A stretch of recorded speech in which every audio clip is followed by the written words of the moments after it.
Teo, ești pe aici? Da? Poți să vii un pic, te rog? Cum să nu? Spune-mi și mie, ce e chestia asta aici? Păi, uite, mă bucur că m-ai întrebat. E un nou produs de care suntem foarte mândri. E o colaborare cu o firmă italiană foarte drăguță, foarte simpatică, care oferă tot felul de soluții pentru campinguri sau pentru parcări amenajate și așa mai departe. În momentul de față am optat pentru aceste colonine sau borne sau cum vrem să le spunem, pentru alimentarea cu energie electrică în campinguri și sau în parcări amenajate. După cum vezi, e o chestie foarte drăguță, simplă, se vede și prin campingurile din afară această tipologie. Avem 3 prize CE pe o parte, 3 prize pe cealaltă parte. În cazul ăsta am optat pentru o siguranță de 6 amperi. Evident toate diferențiale, deci nu există să nu avem protecție la, mă rog, cum se spune în italiană, salva vita, adică, mă rog, care îți salvează viața. Despre asta este vorba. Dar de ce de 6 amperi? De ce n-ai lăsat, nu știu, de mai mult? Păi 6 amperi, da, ai dreptate, pare puțin, practic echivalează la 1300 de W consum.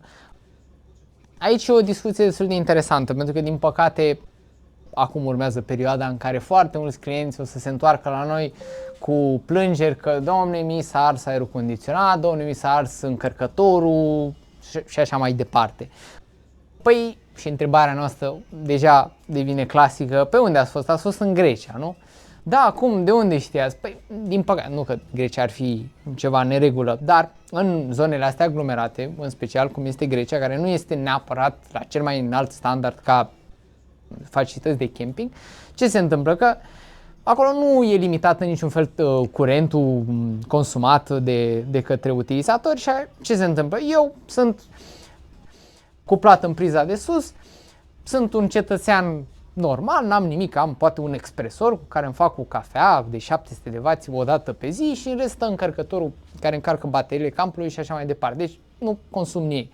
Da, aici colegii mei, unul are un aer condiționat de casă pus în priză, unul are un reșou cu care fierbe apa pentru copil sau nu știu de 3 kW, celălalt are nu știu ce.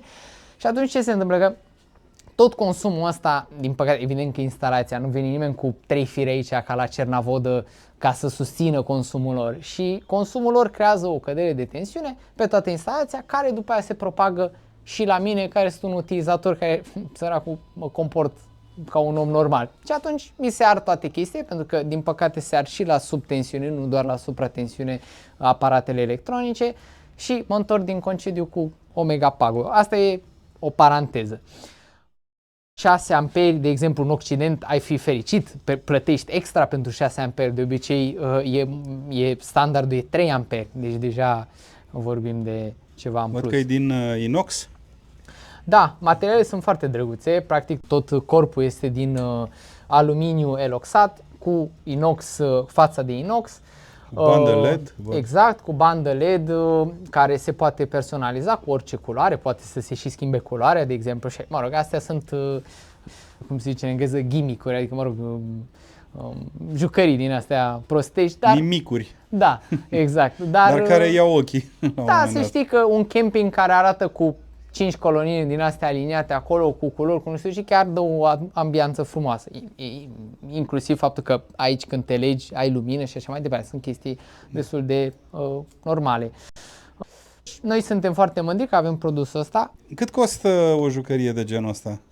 Păi astăzi, vorbim de martie 2025, noi îl propunem cu 1300 de euro plus TVA. La prima idee, la prima vedere, poate că pare un preț mare, deși poate că nici măcar la prima vedere, dar adevărul este că nu există foarte multe alternative și în niciun caz care arată așa. Adică, din păcate, alternativa este astăzi, cel puțin în România, este să ții o organizație de șantier, îi se spune așa în jargon public, cu niște prize dintr-un magazin ăsta de hobby și cu o priză de 380, cu 3 prize Schuko albastre și așa mai departe. E o chestie care nu prea e profesională. Asta e un lucru pe care l-ai pus, nu e toată cablată în interior, nu trebuie să faci nimic decât să te mufezi la firele tare Este un lucru foarte simplu, îl montează orice fel de electrician, deci nu mai stai că cum o gândim, ce facem, cum... E totul gândit, ai băgat-o în priză, funcționează, dai drumul la camping.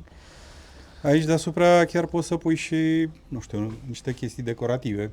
Da, Cred. exact, o plantă, o ceva, deci... O cutie pentru tips.